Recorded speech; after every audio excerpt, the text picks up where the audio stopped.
Well, good afternoon, everybody. I'm Ashley Tellis, a senior associate here at the endowment, and it's my pleasure to welcome all of you to the Carnegie Endowment. Those of you who've been here before, it's a pleasure to welcome you back. I have an especially pleasurable task this morning because we have Ambassador Husain Haqqani with us.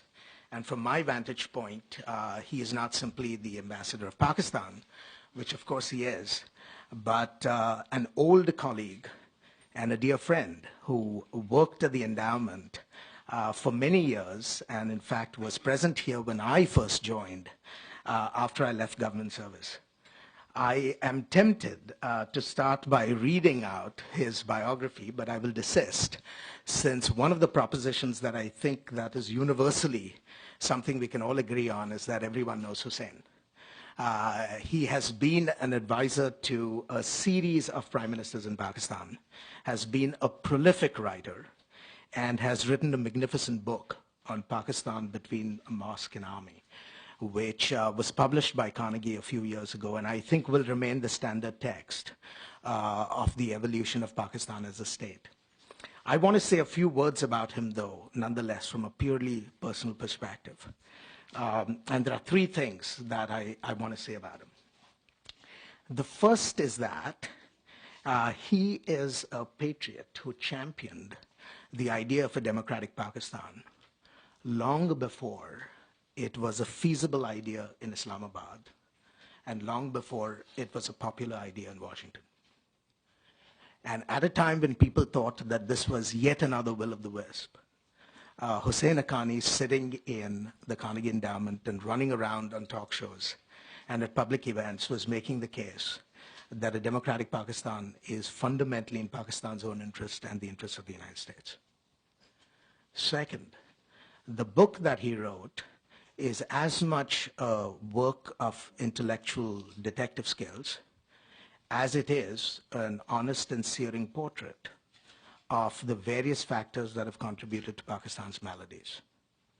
And when one has served in government service, there is always the temptation of being a little too kind to one's former employers. And Husain resisted that temptation and told the story, warts and all. And third, he is a warm and personable individual and has been a friend. In fact, one of the very first things that I published at Carnegie was a joint product with Husain, looking at the state of the India-Pakistan dialogue soon after the 2001-2002 crisis. So from my vantage point, to have Husain come here and release this brief is an occasion of great personal gratification for me. With his indulgence, I'm going to spend just a few minutes talking about the themes of the brief. And then I'm going to invite him to take the floor and make the presentation this afternoon. He has had, unfortunately, a back ailment, which is something that I'm very familiar with. And so I'm going to keep my remarks especially brief because the easiest posture for him is to stand rather than to sit. So he'll have to suffer me for just a few minutes before I invite him here. I want to briefly go over the themes of the brief. I'm not going to describe it in any detail. It's a very involved brief, and you can read it. It's available outside. But I want to address a couple of propositions which kind of sum up the argument there. And I want to start off by noting that when one thinks about Pakistan, one is confronted by a kaleidoscope of images. One thinks about Pakistan as a victim of terrorism and an abettor of terrorism. One thinks of Pakistan as being perpetually overwhelmed by political, economic, and social crises. One thinks about Pakistan as a state with nuclear weapons, a history of proliferation, and possibly a threat to itself and to others. Irrespective of the truth in these images, all these visions are unified by two elements. The first element is that people often focus on Pakistan for its instrumental importance. That is, Pakistan is important because it is a tool for achieving something else, whether that be success in the war on terror, the war on non-proliferation, or what have you. The second theme that unifies these images is that many of these problems, if not all of them, essentially are tied to the disfigurement of Pakistani politics, and in particular, the predominant influence of the military in that politics. And so when I had the opportunity to do this brief, one of the temptations that I sought mightily to resist was to write yet another brief on the current issues of the day, whether that be the war on terrorism or proliferation. Rather, what I wanted to engage were the structural problems that really reside at the heart of the issues relating to Pakistan. And to my mind, the core of the structural problem is essentially rebalancing civil-military relations.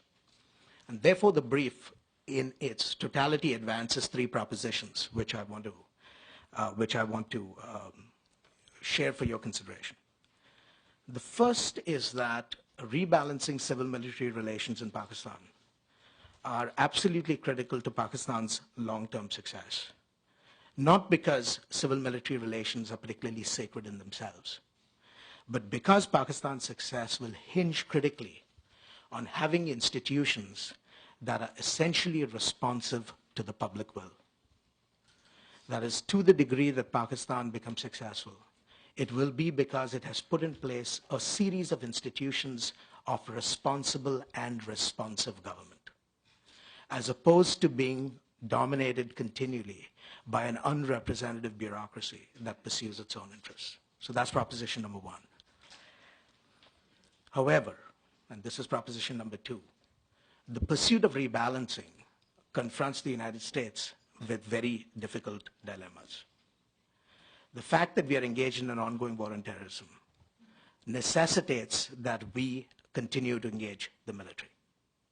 And if that engagement is not done right, we could end up weakening civilian institutions. And if that policy persists, we will have ended up strengthening the national security state, which will only make Pakistan's long-term vulnerabilities even more salient. On the other hand, we are compelled by the logic of the argument I just laid out to you to engage Pakistan's civilian institutions. But if we don't get that engagement right, we risk failures in the war on terrorism, which is run predominantly by the army and the intelligence services. And we could get a double whammy if in the process of engagement, civilian leadership and institutions in Pakistan themselves failed to deliver. And so the thrust of my policy brief is that the biggest challenge for the United States will be getting the balance right, engaging both these arms of the state in a way that actually allows for a virtuous interaction rather than a vicious interaction. The third and the last point I want to make is that as the US embarks on this effort, and it will have no choice but to embark on this effort, it can neither escape the dilemmas that I just identified, nor can it resolve them by latching on to one or the other horn. And what this means for us is that the task ahead is going to be extremely difficult, and that success is not foreordained. We need to be extremely realistic about accepting that conclusion. To increase the odds of success, however, we will have to be patient. And it will require continued engagement with Pakistan. There is no alternative strategy to continued engagement, no matter what the frustrations may be on the part of US policymakers episodically. But this engagement must consist of a long-term partnership with Pakistan as a country and with the Pakistani people, rather than with particular arms of the Pakistani state. If we don't try, if we don't make the effort to do this, we will end up essentially guaranteeing the triumph of the national security establishment and the continuation of all the maladies that have afflicted Pakistan for the last several decades. Because this is going to be difficult, I make the argument in the brief that Pakistan could well be the most difficult challenge facing the next US president.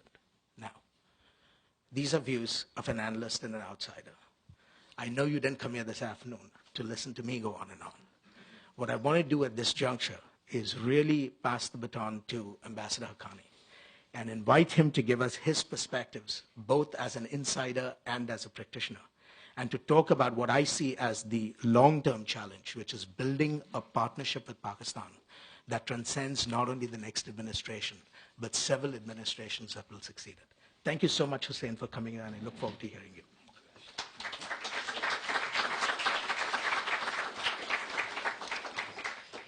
Thank you very much, Ashley.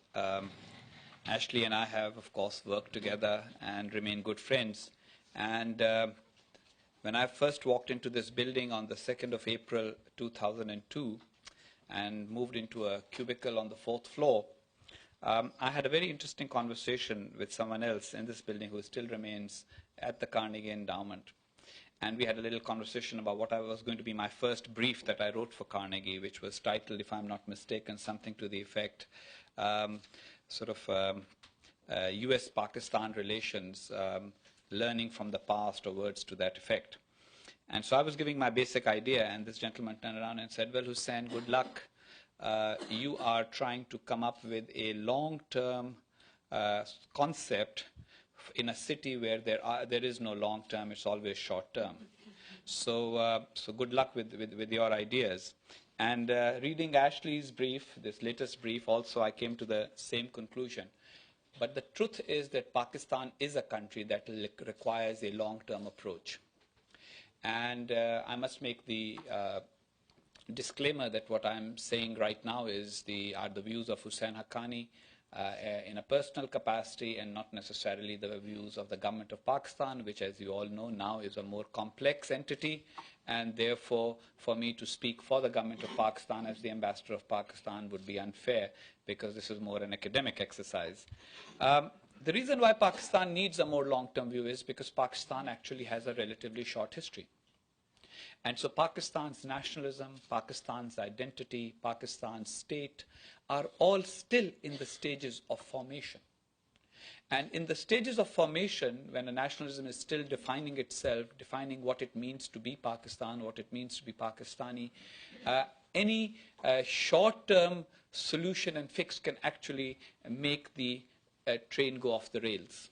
And that has happened with Pakistan consistently. Pakistan was born in an environment of insecurity. The insecurity came from the fact that it was carved out of India, and India was the much larger country. India inherited the name, the historic name. India inherited the capital. India inherited the Reserve Bank. And what Pakistan ended up with was 33% of the military, but only 17% of the revenues. And this is something people in Washington, D.C., who have a little appetite for history anyway, do not take into account. So Pakistan's entire formation as a state and a nation ended up being trying to solve the problem of the day. And in that, the United States became an important partner.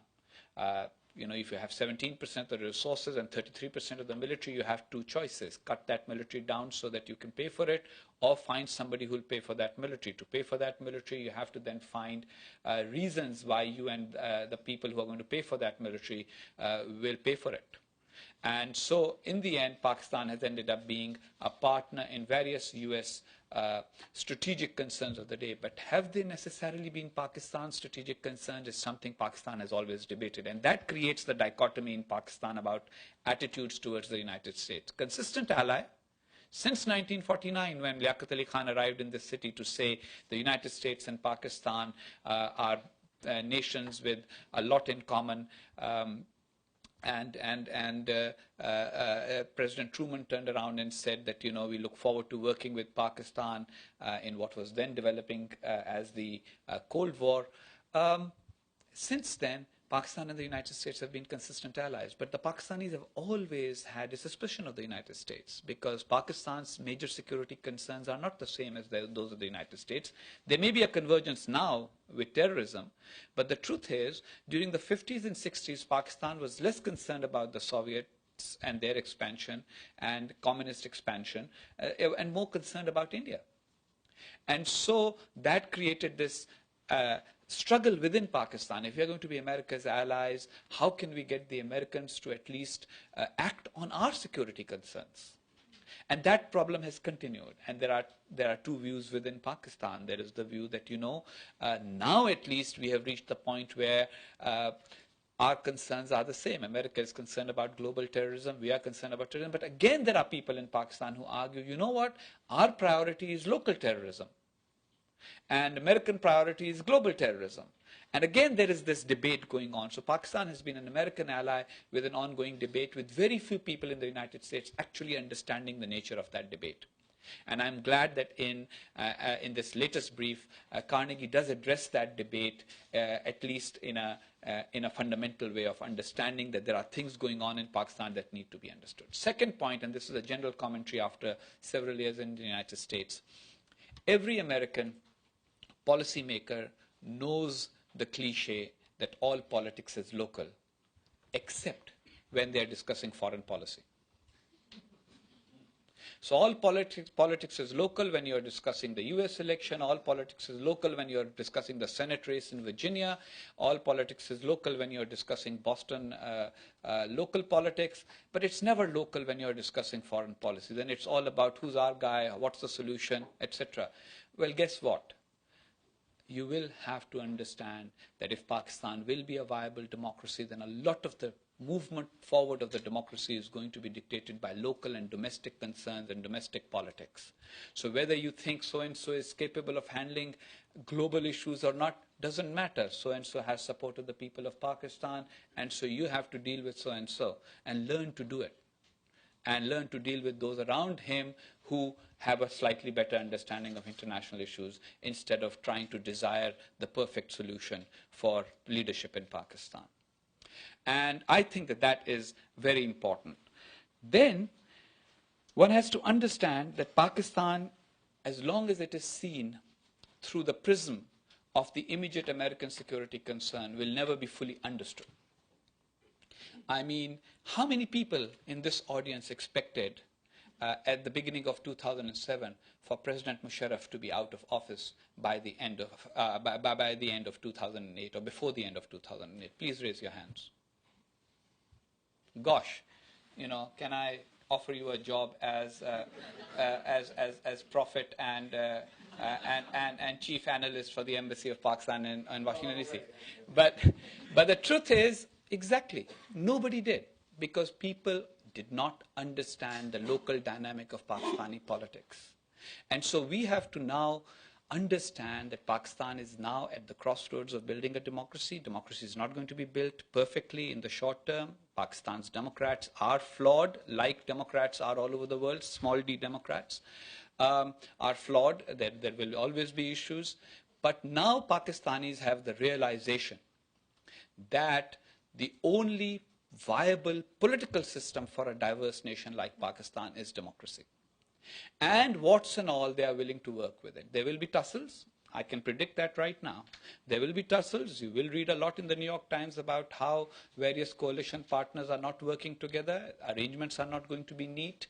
There will be Pakistani officials, elected officials, who will come into town, and when they are having appearing before an audience like yourself, they may not be as adept at expressing themselves in the English language as you may want, or you may have become accustomed to, having dealt with officials who've previously spent their lifetime in working for Citibank or the World Bank. But that is the choice of the Pakistani people. And it will be better for Pakistan to resolve this internal conflict of who shall rule and how, and under what under what terms. And there will be those grumbling and complaining urbanites also, who will say they are frustrated with the political process. And you have that, again, also is not something peculiar to Pakistan. We are seeing a similar process in Thailand, where they've had two elections, both won by somebody whose power base is rural, in a country where the majority lives in the rural areas, and an urban intelligentsia that is frustrated with democracy as a result, because they can't seem to get the majority. But it is a process.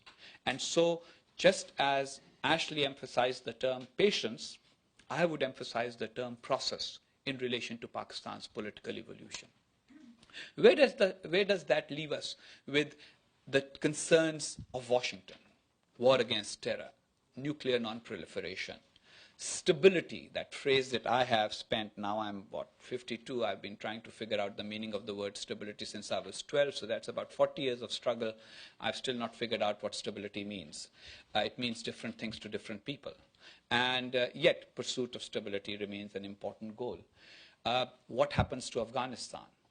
Here's my view, and I think that the brief that we are discussing does lay out certain basic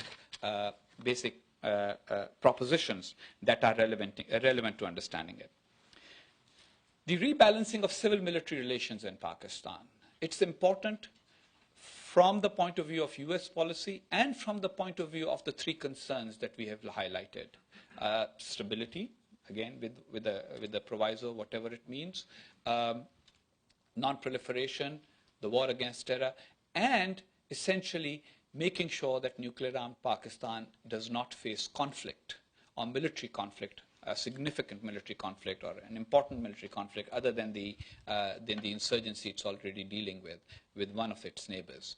And all of those factors will require a rebalancing of civil-military relationships. And here is the reason. Over the years, and there has to be a second rebalancing, and that rebalancing is the rebalancing within the Pakistani military of professionals versus ideologues. And that is already taking place. I think that what has happened is that in the last several years, several decades, with Pakistan's military being the dominant political force, when you become the dominant political institution, then you also get infected with political ideas. So your professionalism gets affected. And you already see people arguing that there are people in the Pakistani military who have these ideas and those ideas. The good news is that the Pakistani military also has made an institutional decision that it wants to withdraw from politics. But its ability to withdraw politics will depend on a host of domestic and international circumstances. If the international community starts piling pressure on the Pakistani military, hey, your country is failing, things are not working, step in, then you might have a reversal of the current mode and tone of civil-military relations. So it has to be very carefully calibrated and thought out that the Pakistani military needs to have greater professionalism. It needs to have greater professional strength. And the pendulum in Washington should not swing from only engagement with the military to no engagement with the military. I already feel that on Capitol Hill. People turning around and saying, well, there was the phase when we gave all the military aid, etc. Now we are willing to give everything in civilian assistance, but nothing in security assistance and no military assistance. That is not going to work. The Pakistani military should have the ability to be a functioning, strong institution, and it should continue to have international support. Because after all, if the civilians do decide to fight the war against terror with greater force, who is going to fight it? Certainly not those attending rallies in Karachi and Larkana for the PPP or in Lahore for the Pakistan Muslim League. And it's going to be the Pakistani military. So choking off the Pakistani military's supplies is not the solution. The solution is encouraging the Pakistani military towards greater professionalism, appreciating that greater professionalism, and at the same time enabling the civilians to build institutions that have never been built. Judiciary, parliament, the media. I mean, the media, for example, right now is known for its diversity, but is it really professionally adept and competent? Those are questions that concern Pakistanis as much as Pakistan's friends abroad. Second thing which follows from that is that if Pakistan's strength as a nation, as a state, has to be built up, the capacity of the state has to be built up, then Pakistan's internal dynamic has to be better understood. And here I'm going to just allude to something without going into the details. Pakistan is a complex nation of different ethnicities, different provinces, different linguistic groups, different religious sects, and different approaches to religion. Yet Pakistan's elite comes primarily from one part of the country. And while there are other members of the elite in terms of their economic power or their feudal background, etc., the intelligentsia more or less comes from certain specific geographic regions. And so they actually articulate a viewpoint that is very specific to that geographic region. And therefore, one can actually misread, and this many people did just before the election. Again, I wish I had taken to gambling in that period and taken bets and run a book, because I would have been the big winner. I was constantly betting on, and Ashley knows this, the PPP winning and emerging as the single largest party. And everybody else who actually traveled to Lahore and Islamabad and came back and said, no, it's going to be a hung parliament with both the Muslim leagues holding the balance of power, etc., and the PPP is going to be very limited, and it's going to have only... and the reason why I was able to do this was whenever these polling data came, I requested the district-by-district breakdown of the polling data, because that enabled me to understand. Because after all, you can think of Pakistan as a monolith, but it's not a monolith.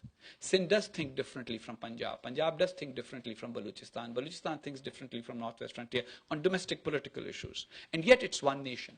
And so with these differences, appreciating and understanding where an argument is coming from, and understanding the internal dynamic of Pakistan is very important if Pakistan's politics has to be recalibrated. I think that is not done enough in this country. Yes, for example, the Islamists have been routed in the elections. But no, the influence of Islamists in Pakistani society has not ended.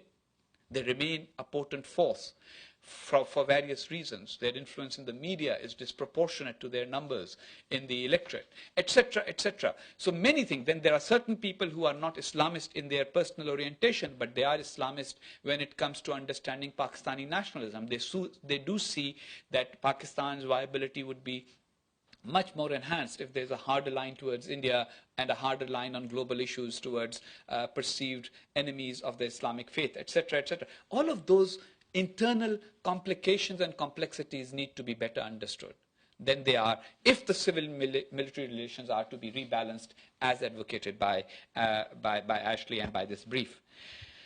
Now, the United States, of course, has dilemmas. There's the short-term dilemma, immediate success in the war against terror. How do we get that? And here, I'm going to make a suggestion that maybe there is no short-term solution to the war against terror either. It's not a war that is going to be won under one president or through short measures. You know, there are those who argue maybe the word war is wrong because the whole perception it creates is that there's going to be an eventual surrender and there's going to be the signing of an armistice, and that's not going to happen. So therefore, it's a slightly longer struggle. It has to have much more than a military component. It has to have a political component. It has to have an ideological component. It has to have a socio-economic component. You have to go to the roots. And yes, none of those are mutually exclusive, and none of them are the only factor. It's a combination of factors. And so I think that the sooner there is realization that there is no 1 year, 2 year, or 3 year program for success in the war against terror, that we need to look at its various components. There's the component of Pakistan-Afghan relations. Let's deal with that as Pakistan-Afghan relations, not just under the broad rubric of war against terror. There is a component of India-Pakistan relations. Let's look upon it as India-Pakistan relations, not under the broad rubric of war against terror. And similarly, there's the question of demilitarizing and decommissioning militant groups in Pakistan, many of whom have in the past have had a relatively freer hand from the state, partly because of incapacity and partly because of strategic compulsions or strategic considerations. So that is another phenomenon, but that also has a law enforcement component at home. And so if you break it down into components, then the war against terror can be pursued while rebalancing and recalibrating civil-military relations. And of course, I'm glad that Ashley said it. I, of course, would say that the Pakistani government, the civilian elected government, is very committed to continuing and pursuing the war against terror with greater vigor and with all its dimensions. Yet, the solutions will not necessarily be the ones that people recommend. You know, for example, if people think that bombing villages in the federally administered tribal areas will bring an end to terrorism, that is not necessarily the view of the Pakistani government. It won't. Perhaps there will be a combination of engagement and military action. There will be and I'm glad that more and more people are using those terms which were originally coined in Pakistan, or at least by Pakistanis, that there are reconcilable people in the tribal areas and there are irreconcilable people in the tribal areas. There are foreigners who have a global agenda, and there are people who have just been motivated and who have got involved in militant and terrorist activities because of circumstances that have erupted, especially since 9/11. So if they can all be dealt with differently as required, then we will have a more comprehensive and a more successful strategy in the war against terror. And I think that with a combination of patience, willingness to understand the domestic dynamic, an understanding that there is an India-Pakistan dimension to all Pakistani policy concerns, genuine concerns, some of them genuine concerns, some of them just concerns that need to be appreciated by others instead of being dismissed. It's very easy sitting in Washington. I'll just give you an example. I don't know whether I should be, but we were negotiating or discussing the communique that was to be signed after the visit of Prime Minister Gilani to Washington, D.C. And the Pakistani side insisted that it should clearly state that the United States respects Pakistan's sovereignty. And the Americans who were drafting it turned around and said, well, why do we have to say that? That's a foregone conclusion. We respect Pakistan's sovereignty. And so you had to explain to them that there are people in Pakistan who really fear the fact that the United States doesn't give a you-know-what about Pakistan's sovereignty.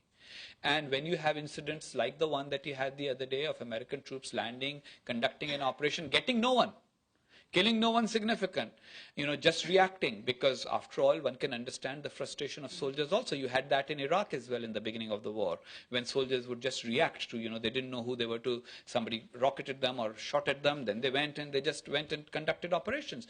And that is not going to help in an environment in which people will get enraged. We need more Pakistanis to understand the American perspective and be sympathetic to it rather than enrage more Pakistanis against the United States.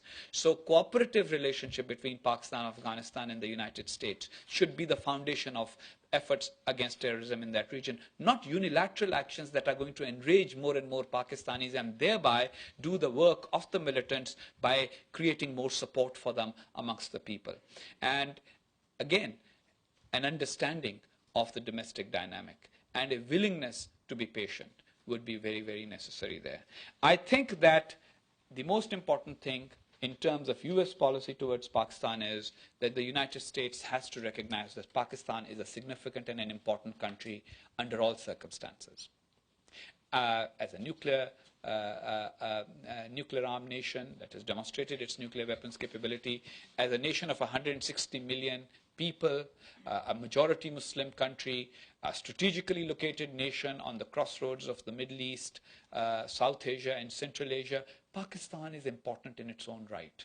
And I think that this is the time to engage Pakistan on a long-term basis. And it is not just the US government and the policymakers. I think it also applies to academia. It also applies to the think tank community. I think that Pakistan is only seen through the short-term prism of whatever is the immediate American security concern. It is never seen in its own right as an important nation that needs to be understood, that needs to be engaged with, and that needs to be transformed into a stable democracy that will then bring stability to the region rather than constantly be a source of worry. I mean, how many times have all of us in this room read stories titled Pakistan on the verge of failure? How many times has it been on the verge of failure, allegedly, and not failed? There must be something going on that the people who are writing these pieces or recycling them, they are missing. And I think that we need to focus more on the missing parts of the Pakistani equation, understand it better.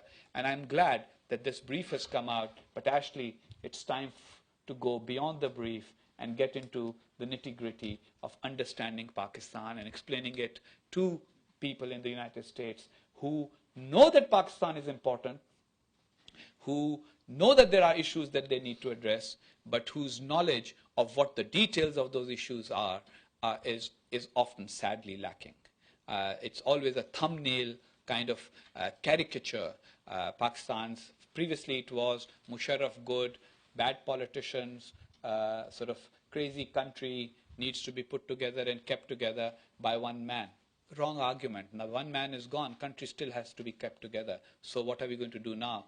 understanding the various players, understanding their weaknesses and their strengths, as well as understanding why they don't fade away. Because it's another little thing which is common to Pakistan's elite and to American observers of Pakistan who are fed that argument by the Pakistani elite that, why can't we change the leadership? Well, I guess, we Pakistanis can turn around and say, why can't you? I mean, is this the choice you guys offer all the time? But that's not how it happens. Politics has a dynamic. And the political dynamic is that political parties, however badly constituted and organized, they have their own mechanics of throwing up leadership. And if this is the leadership, then learn to deal with that leadership rather than just to trash it. So those are my comments, and I'm looking forward to the discussion on what I think is an excellent brief. Thank you very much.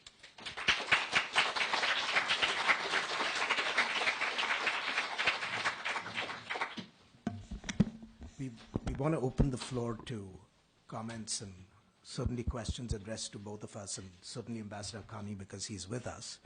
I will simply recognize people trying to keep some geographical distribution around the room. So if you can indicate your interest by a show of hands, and when I call upon you, please identify yourself so that we have a sense of who you are. Let me start there.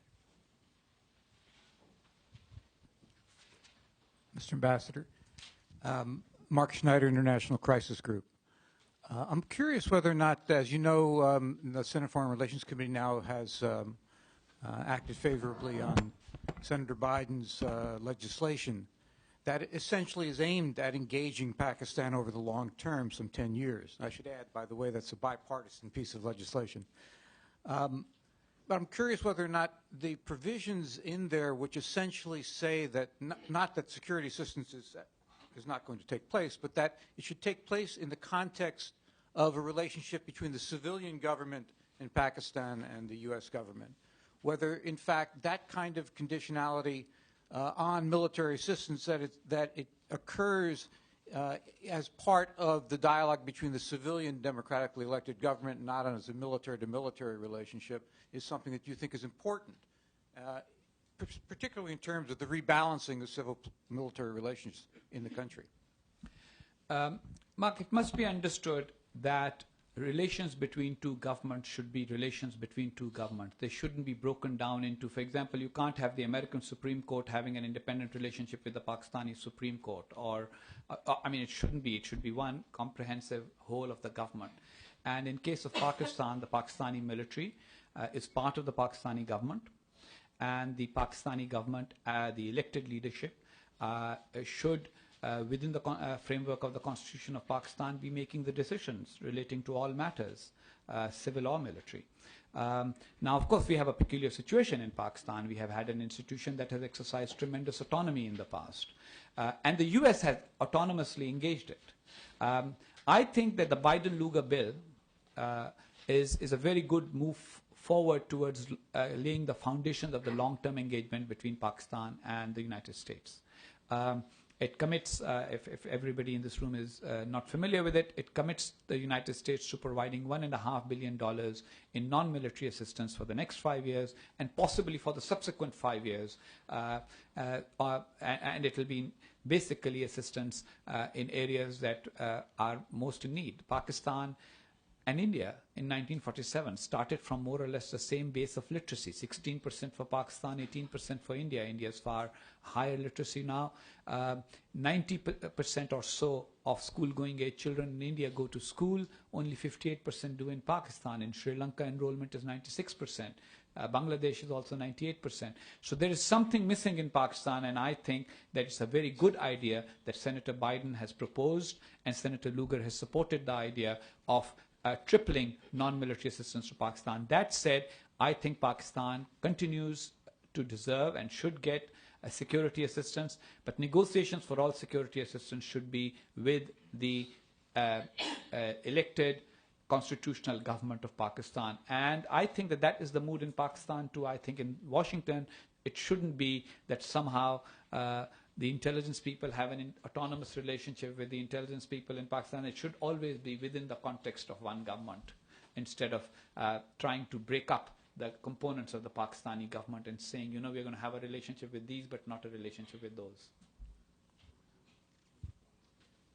Oh, sorry. And on the question of conditionality, Mark, I think that Congress, whenever it's putting conditionality in terms of relations with other countries, needs to be careful, because we have seen in the case of the Pressler Amendment that the conditionality had automatic application, and that in the end proved to be to have negative consequences both for Pakistan and for the United States. So I think the language has to be very careful if there is going to be conditionality. Ideally, it shouldn't be conditionality in legislation, it should be conditionality in terms of conduct of the business between two governments. Thank you. Paul Stern Group, but also someone who's been involved in the government with economic and trade issues for many years, both in the government and as an advisor. As both speakers have mentioned today, we have these various paradigms which we sometimes as nations get tripped up on. And now we're in a mode, as Mark has just asked a question about, now the U.S. should really see the importance of civilian as well as military assistance. My question is, where in our thinking is private economic activity as opposed to NGOs and other, if you will, quote, civilian but non-private activity? And I ask this because of the, quote, dynamic Indian economy vis-a-vis the really serious situation Pakistan is in right now. And what is the new civilian government going to do to signal the need for private investors, as they have in India and China, to come in to Pakistan and work with the civilian government? Well, if all predictions are proven right, then tomorrow Pakistan will elect a businessman president. And so we will the overall direction of the country will be and has been towards private investment. Private investment, the only problem with private investment is that private investors only go where they can make a profit, and you can't, and you don't blame them for that. And you can't have profit making, etc., without legal guarantees, without a judiciary that functions. You and I have discussed issues relating to that when people cannot get redress. So all of that has to do with institutional frameworks. And I remember as a young journalist covering China and China's gradual opening up. And in those days, there used to be a lot of complaints about, the rules change, et cetera, et cetera. Well, China overcame that. And that's what made private foreign direct investment possible. So I think that is the direction we are hoping to move in. Pakistan will attract more investment. The investment climate is, the terms of investment are very positive right now. The incentives are there. I think what we need is a short or a medium-term plan of convincing investors that the rules are not going to change halfway, because that is what has annoyed foreign investors in the past. When the 1993 to 1996 Pakistan People's Party-led government invited independent power producers. Many came with large-scale investment, much more investment committed than at any time in Pakistani history. The subsequent government decided, well, you know what, we are going to investigate all these companies for the kickbacks they may or may not have paid the previous government. And so all the projects got stalled. And people don't like their money stuck and projects stalled. If the judiciary is independent, and companies can have redress through judiciary, if the government, if the decisions and the investment policies are made by consensus and by parliament and by legislation rather than by arbitrary orders that can be revoked or changed at short notice, then I think there will be a more conducive climate for private investment. I think that the new government is very committed to attracting foreign direct investment to Pakistan, and we will see more and more assurances and guarantees that will ensure that private investors feel secure in investing in Pakistan. Thank you. Yes. Hi, Ambassador. I'm Penny Starr with CNSnews.com. We were talking about the stories of the U.S. troops going into Pakistan in recent days. If you bear with me 1 minute, I wanted to read something from the National Intelligence Estimate. This is from July 2007 on the terrorist threat to the U.S. homeland, and the wording is, we assess the group Al-Qaeda has protected or regenerated key elements of its homeland attack capability, including a safe haven in the Pakistan federally administered tribal areas, or FATA, operational lieutenants, and its top leadership. And my question would be, in all these, this is from last year, but if this is the case, why would Pakistan object to military action by the U.S. or perhaps helping the Pakistan military to root out the Al-Qaeda and other insurgent groups? The elected leadership of Pakistan has made a clear decision that it will take on Al-Qaeda, the Taliban, and any other terrorist groups that operate on Pakistani soil. But Pakistan will not allow foreign troops to conduct operations on Pakistani soil. Never. At this moment, the Pakistani military has the capability. There have been issues in the past. We are resolving those issues.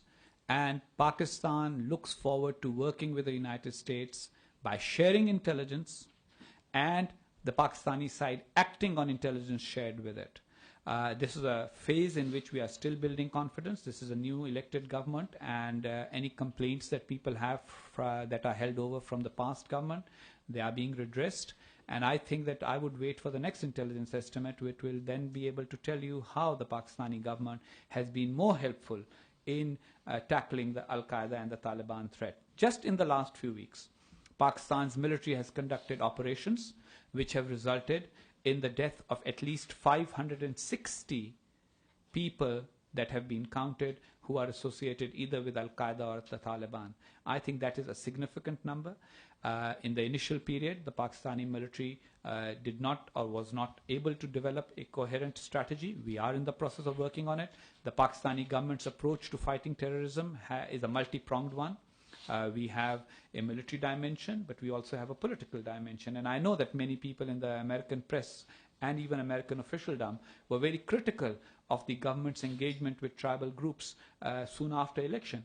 But you know what? It was the right political move, because after having engaged, they could then turn around and say, we engaged, we tried, and certain people were not reconcilable. You can't distinguish between reconcilable and irreconcilable people without attempting to talk. And so I think that while there was all this hoo-ha here, now everybody understands that the government engaged, identified who needs to be tackled, and we are tackling them right now. In the last few days, I don't know if you've been checking the wire services, but there has been a lot more military action on the Pakistani side. The only problem is that sometimes the problem is not seen as a whole. Afghanistan, which is our neighbor, it's a brotherly country, and and a partner, and we look forward to working with them. And General Musharraf and Mr. Karzai just didn't have any chemistry. That, of course, is the understatement of this afternoon from me. They just didn't have any chemistry. So there was this Afghan tendency to constantly turn around and say, if there are problems on the Afghan side, they are being caused by the Pakistani side. Now, we are trying to develop tripartite mechanisms whereby Pakistan, the United States, and Afghanistan will work together. Because look, it's not just Pakistan that has to secure that border with Afghanistan. Pakistan already has 900 odd checkposts on its side. Afghanistan is the one with the fewer checkposts. I can understand the frustration of some military officer, the US military officer or ISAF military officer on the Afghan side saying, well, you know, there are all these Taliban going back and forth. I'm going to go and find them. But if you go and just conduct the operation like this latest one in which you don't get any identifiable target, then all you do is enrage people and create ill will. And that is not what you need if you are going to have a holistic approach to fighting terrorism. You need the people to support those who fight terrorism rather than those who are on the side of the terrorists. And therefore, I think it is much better if Pakistan is allowed to operate on its side of the border and intelligence is shared between Afghanistan, Pakistan, and the United States rather than unilateral actions undertaken. That said, we are partners and we would like to work together. And if there are things that we can do jointly and together, we will certainly do them.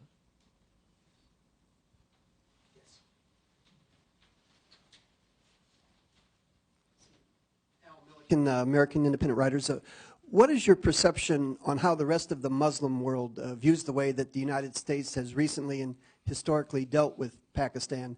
Do others believe having nuclear power makes a big difference? I don't think I have an answer to that question. It would be unfair for me to presume to speak for the rest of the Muslim world. After all, we are talking about 1.6 billion people, and I haven't seen polling data and that question asked as to what people really think about U.S. attitudes towards Pakistan. So it would be a presumptuous answer, whatever I do on that basis. But I think that Pakistan is respected around the Muslim world, and most Muslims around the world are concerned about Pakistan and any treatment meted to it, and the way Pakistan is dealt with does influence opinion in the Muslim world.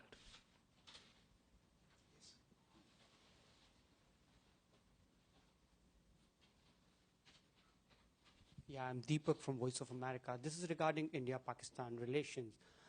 In recent days, tensions have risen, and India has said that there have been many, many ceasefire violations. So with all the political developments happening in Pakistan, what do you foresee, and what do you think is the future of India-Pakistan peace process? Pakistan and India have no option but to become friends and trading partners and to develop a relationship different from the relationship they've had in the past. It is what is good for India, it is what is good for Pakistan. It's only a question of figuring out how to get there. So the engagement has taken place. We are still waiting to figure out how to consummate the marriage. And the political leadership is very clear. The Pakistani political leadership, both major political parties, you might remember Mr. Nawaz Sharif initiated the Lahore peace process. The Pakistan People's Party, in both its governments, the second government started the composite dialogue. The first government of the PPP was the famous Rajiv Benazir Bhutto negotiation, and significant agreements were reached at that time. Right now, we are looking forward to progress on certain specifics. The Siachen issue, we hope to resolve that soon. The Sir Creek issue, we want to be able to have greater trade and open up more travel between the two countries. Now, will there be issues between our two countries? Of course. Of course there will be. There's a whole historic baggage. There are people in Pakistan who feel that there are people in India who have not yet reconciled to the creation of Pakistan. As the generation changes, that issue becomes less significant. I mean, the younger Indians I meet, none of them ask me the question, but why was Pakistan created? The older generation still keeps on asking that question. And so we are moving towards a phase in which both India and Pakistan are recognizing that it is in their interest to continue with their composite dialogue, to continue resolving problems, and to have a relationship that will open up South Asia to its real potential. Now, I would advise, just as I was talking about the US-Pakistan relationship, take the long-term view. And in the long-term view, I think that India and Pakistan are headed in the right direction of overcoming their mutual suspicions gradually. It's not going to happen overnight. It'll take a while. And so I'm not going to address the specific question of ceasefire violations, etc., etc. I think that those are spats that keep on happening. The big picture is that the Pakistani government has the will, and from what I understand, so does the Indian government, for normal, close, and good relations with the neighbor.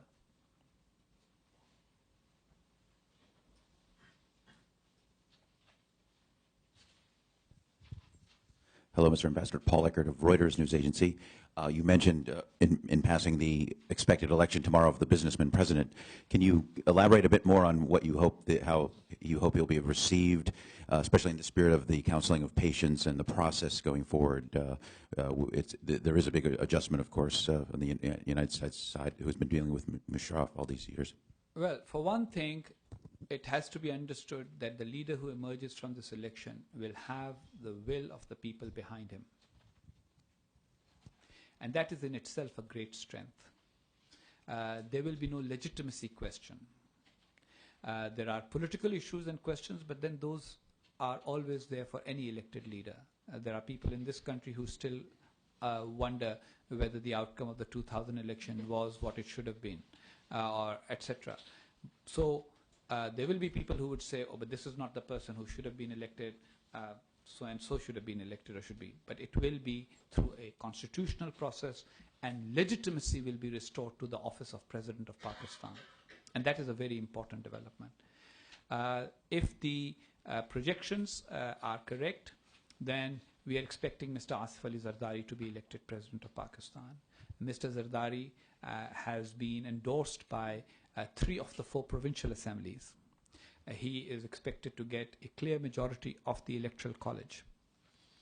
He is someone who is, notwithstanding all the criticism that has been piled on, is also appreciated as somebody who has taken over the mantle of leadership after the assassination of his wife, and has done a very good job of consensus building, of negotiating, and certainly of not allowing Pakistan's politics to descend to its previous venal character.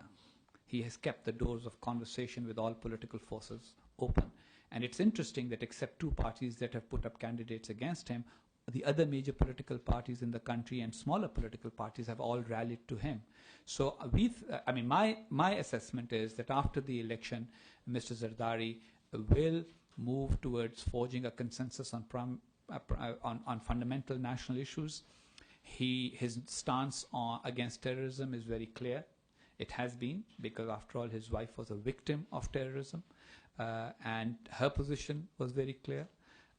I think that he will also ensure that there is a balance in the powers between Prime Minister and President, instead of the present lopsided sort of constitutional amendments that General Musharraf introduced. So I think Pakistan will enter a phase of democratic politics that it hasn't seen in a very, very long time. Does that answer your question, sir? So how do you hope the U.S. I think that the United States and all other significant powers in the world should accept and appreciate the fact that Pakistan has an elected president. I expect them to work with Mr. Zardari and the Prime Minister. So far, I have no reason to believe that it would be otherwise. Yes, Ambassador, this is Husain Haqqani from the Turkish Embassy. Just one simple question. It is, as we know, President Musharraf was able to make this bold decision vis-a-vis Taliban and Afghanistan when time came, and there was this kind of a demand, strong demand from the West. Now, with this civilian democratic process, and given the fact that the internal political dynamics of Pakistan, will the new political spectrum or leadership, will it be able to give this kind of bold decisions in the coming days on major political issues, policy issues? I think that Pakistan's bold decisions have already been made. The people of Pakistan voted for political parties that oppose terrorism, that do not have any sympathy for the Taliban. People who ran for election on the argument that they sympathize with the Taliban were wiped out in the election, electorally. So I think that matter the bold decision has already been taken. The decision-making process will be different. In case of General Musharraf, one phone call, one person, one decision. But was the decision ever fully implemented? Well, that's what we saw. The whole complaint of people here was that there was always toing and froing after the decision rather than before. Now we will have greater contemplation and a little more complex and elaborate decision-making. But once decisions are taken, they will have legitimacy behind them, they will have the force of law behind them, and they will have political will behind them. So I think that whatever decisions are taken will be implemented much more fully. Just to give you an example, the military operations that we've seen in the last few weeks, far more successful, far more effective. Why? Why weren't military operations under Musharraf more effective and more successful? Because they were always taken quickly, without prior planning, and they were taken in response to some phone call or some pressure or something, somebody from Washington saying, do this, do that, we are waiting for it, do something, and he would just send in the troops and all. And our troops got massacred in Waziristan at one point. Right now, the Pakistani military has conducted operations very methodically in Swat, very methodically in Bajor, and I think that a similar process of decision-making will continue. And the civilians will fully back them. There will be political support behind the military, so it will not feel isolated in taking those steps. A military that is backed by its own people is far more effective than a military that is isolated from its people. Yes.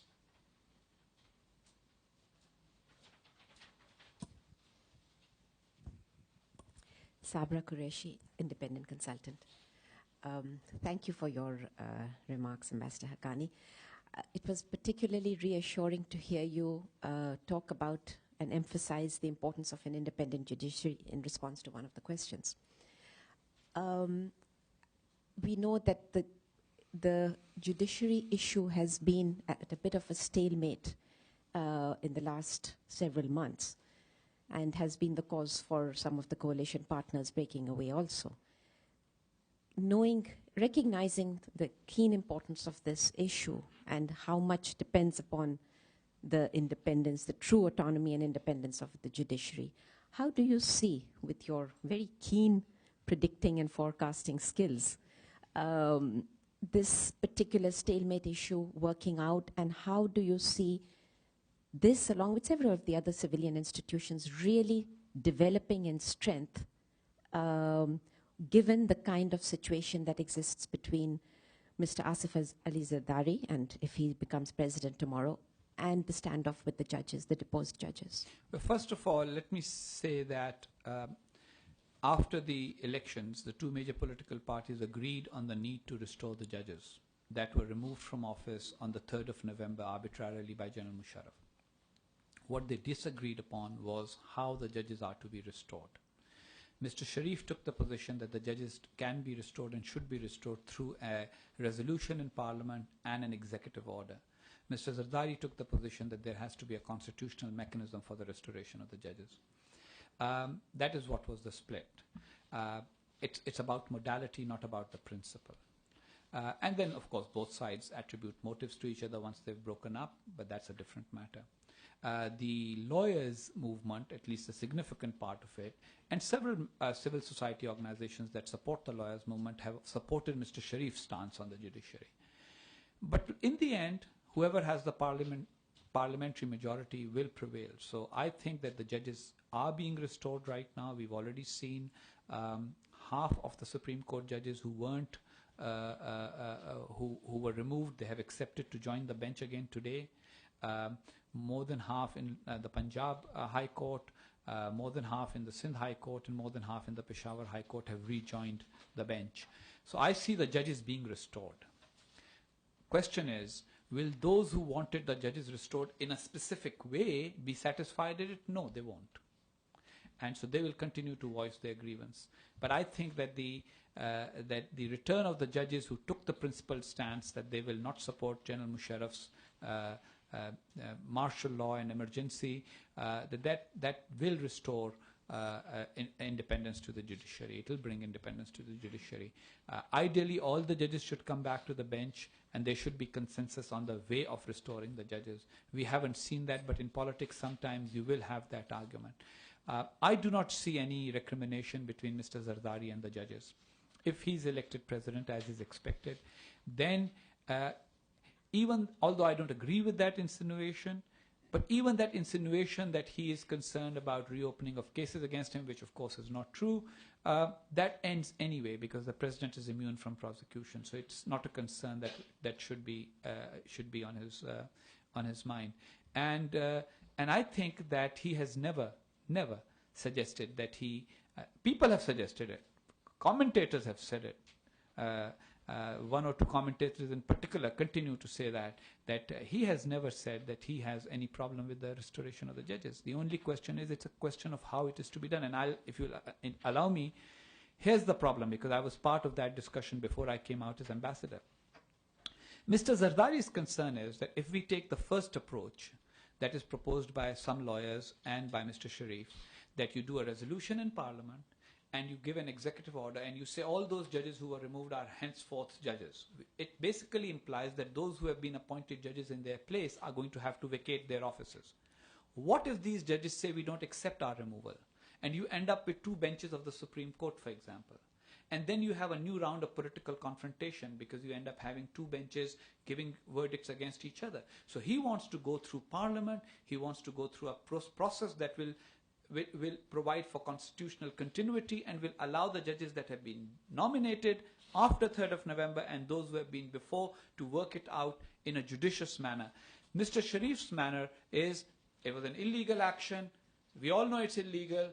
Let's just do it. And if the need be, and I actually was surprised that at one point he even went to the extent of saying, well, if those judges refuse to vacate their offices, we'll ask the police to make them vacate it. I think that would be a recipe for disaster. Pakistan has had those kind of confrontations before. They always invite undemocratic forces. They always invite military intervention. Now, I know that there is a strong segment of Pakistani civil society that does not see it that way. They see it's a great way of doing it and all that. But very frankly, there is a legitimate case for that political position as well. And once the judges have come back to the bench, as they are coming increasingly, then I think that the problem will be resolved. I expect almost all of the judges to accept their reinstatement. And if there is somebody who decides that he's not going to be reinstated, they too will have to explain it to the people of Pakistan. I do not think that there will be the kind of rallying to the cause of judges if all the judges except and one or two judges say, no, we think technically this is not right. I don't think people rally to technical issues. They rally to moral and bigger political issues. And the bigger political issue is Musharraf was wrong in dismissing the judges, and the judges are to be reinstated, and they are being reinstated. Someone at the back of the hall. Is anyone at the back there? Please, thank you. Hi, my name is Ravi. I'm working with the Department of Defense, but like you, Ambassador, I'm here in a personal capacity. And I wanted to address something I said earlier about rebalancing civil and military relationships. And I would put forth that we've seen this kind of a regression from the political front on the side of the military before, say after the 71 war, after the death of Zia. What is it about this particular regression of the military that makes it different? What is it that's changed that within Pakistan where we can look to this pullback and say, okay, maybe now it might be different? Very important. This is the first time that it is the result of a political process, not because of an event. It's not like 1971 when the military got defeated in East Pakistan. It's not like 1988 when Ziaul Haq just died. It is a conscious decision by the military. It's the product of a political process. General Musharraf is the first military ruler of Pakistan to resign from office after actually addressing the nation on television and saying, I'm resigning, and for the following reasons, after he was threatened with impeachment, and it was definite that he would be impeached. So I think that the political process is moving forward. Plus, because of a vibrant media, for the first time, there is a political consensus in Pakistan that messy or not, democracy is the way forward. And the second element of the consensus is that the military is best suited for its primary job, which is national security, and not as a tool of political management. I think that consensus is very widespread in Pakistan. This is not the result of an event, it's the result of a process. That's why this regression is different.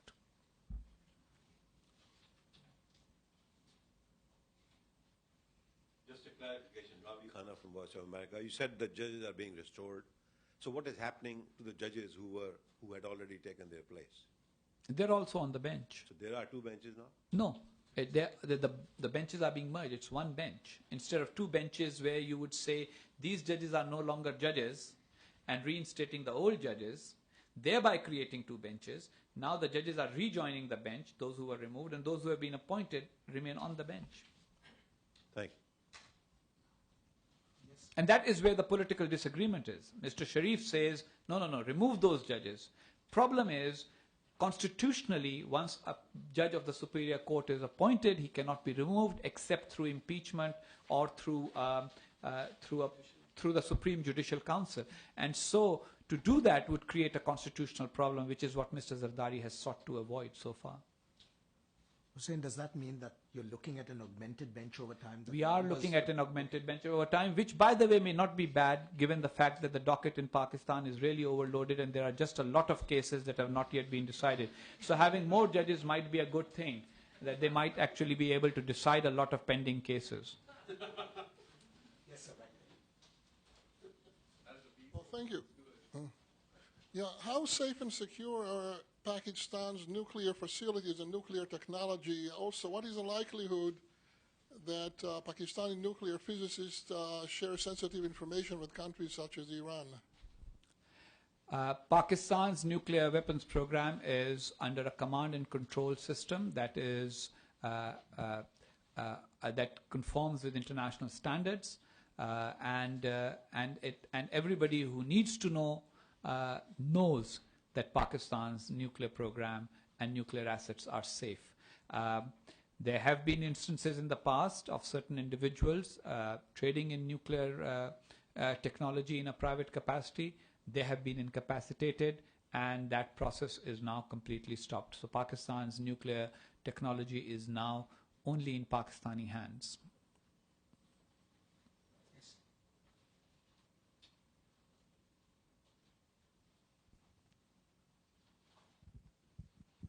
So Ambassador, my name is Hasiba Mayun, and I'm a student of the region here. My question is, well, recently we're getting an opinion from inside the emerging leadership in Pakistan that the new leadership is in a way different, or sort of, or it's not the Rawalpindi, Lahore establishment. It's a different people from different geographies. Could you just look into the future and tell us what that can mean for structural changes in places like Balochistan, Fatah, and WFP, and what can we expect from this shift of power? I think that the new leadership of Pakistan is more consensus-oriented. It is more egalitarian in its outlook. It was more convinced of the need for provincial autonomy in accordance with the constitution. And it is far more committed to democracy than the old political leadership of Pakistan. You must remember that Mr. Zardari spent 11 years in prison. He could have cut a deal within the first year and got out, but he didn't. Similarly, Prime Minister Gilani stayed in prison for 5.5, almost 6 years, and he also did not admit to wrongdoing, which was the easy way out. Admit to wrongdoing, get out of politics, and you're home. And now I know that there are people in Pakistan whose priority has always been corruption. They consider, I mean, there are people who have always amazed me, people who think that, there were these people who've changed their stance now, obviously, but they used to argue with me 4 years ago about how Musharraf was a good guy because he was financially not corrupt. And they couldn't see that somebody subverting the constitution is also somehow guilty of some crime. They just didn't see that. So I think that the new leadership is much more clear on the importance of constitution, supremacy of the constitution, on the importance of democracy, on the importance of the process. There is a paucity of managerial talent in the political class of Pakistan, always has been. And the managerial class of Pakistan has always tended to be more willing to work with the military. So you have all these, I hope some of them are not in this audience and will not take offense, but there are all these people who are very competent and capable and who work for the World Bank and the IMF and they're all willing to go and serve in a military government, but none of them are willing to serve in an elected civilian government, because an elected civilian government's tenure is never safe. And I think that the new government will try and tap managerial talent from all over the world, the Pakistanis in the diaspora, but at the same time, it will be much more rooted in the native politics of Pakistan, and that is why it may occasionally suffer in presentation, because it's a bit like our neighboring country where you have these politicians who are not always very adept at, they don't always speak English in Oxonian accents, but they represent the people. And I think that's a good thing for Pakistan, although some people think that it may not necessarily, that some people are already sort of talking about how it was, you have all these guys in native garb rather than the Armani-suited former prime minister who now trots around the world but doesn't set foot in Pakistan. So I think these guys are native, they're supported by the people, and they're more committed to democracy, much more consensus-oriented, less arbitrary, and certainly more committed to provincial autonomy.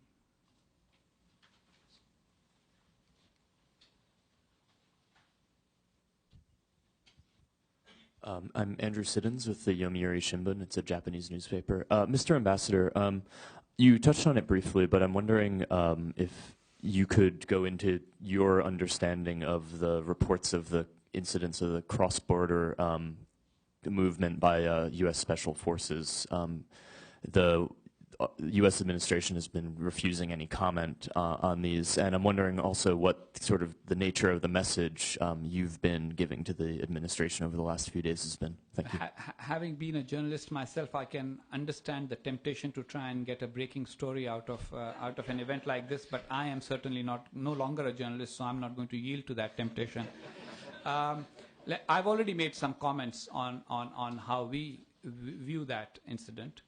Other than that, we are not going to go into any further detail. The fact remains that Pakistan prefers action on the Pakistani side to be undertaken by Pakistani forces.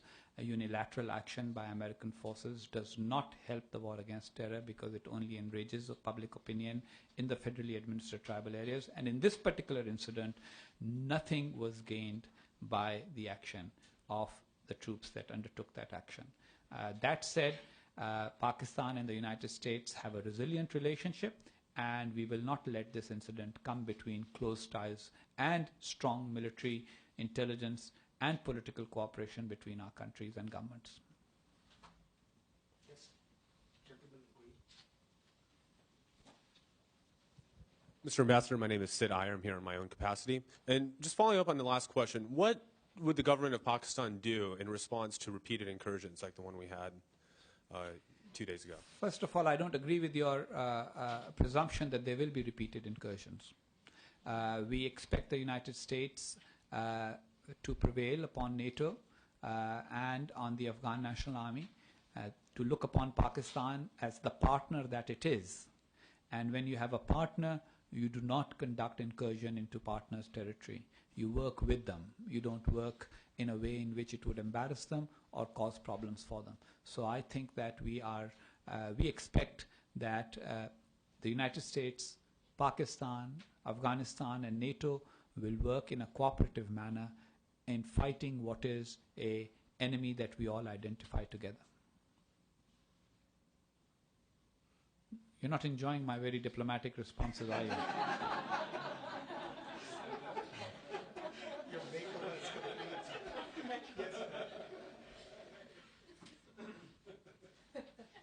Hi, my name is Zuhal. I'm a graduate student in George Mason University, and also I'm a research assistant right now in the Middle East Institute. First of all, I want to thank you for your wise remarks on these issues. My question is about the next president's policy among Pakistan. After pouring billions of dollars since 9/11, and it was just acknowledged a couple months ago by the State Department as well as the Government Accountability Office, acknowledged that the United States has failed to address the rooting problems about terrorism and also support for terrorism. Although most of the resources were allocated on the Fatah region. My question is, and by many scholars and by the recent research, it is almost certain that the resentment and lack of political rights, poverty, and humiliation, alienation of the people, and also failure to address the problems of common Pakistani people for the roots of those problems. So what do you think, how should these problems be addressed by the next President Biden, and how should be the allocation of resources? You mean the next US president, yes. I assume. Okay, first of all, let me say that the bulk of the resources that were transferred to Pakistan in the last 7 years were not spent in the federally administered tribal areas. In fact, very little was. And now we have a plan, a $750 million FATA development plan for over the next 5 years. And so now we are trying to address those issues. Most important thing is ownership of of development activity. If somebody from outside goes and says, we're going to build a road, and the people do not feel that the road is more important for them right now, they're more interested in clean drinking water, then that road, even though in dollar terms it's a lot of money, it doesn't serve the purpose. The people have to feel that they are getting something out of it. That is why the government's counterterrorism policy is a multi-pronged policy. We intend to engage with reconcilable elements politically, bring them on board. We intend to have a socio-economic plan to address the issues of the kind you spoke about. For example, people don't realize in Waziristan, literacy is abysmally low. 3% for women, 17% for men. Very low.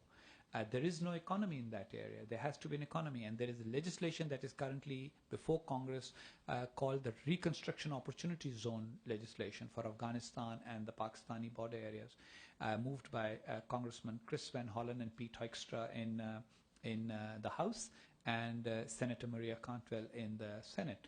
And we expect that that legislation will enable American investors to come in a significant way and invest both in Afghanistan and the border areas of Pakistan, thereby giving the people an economy. In Afghanistan now the economy is just poppy.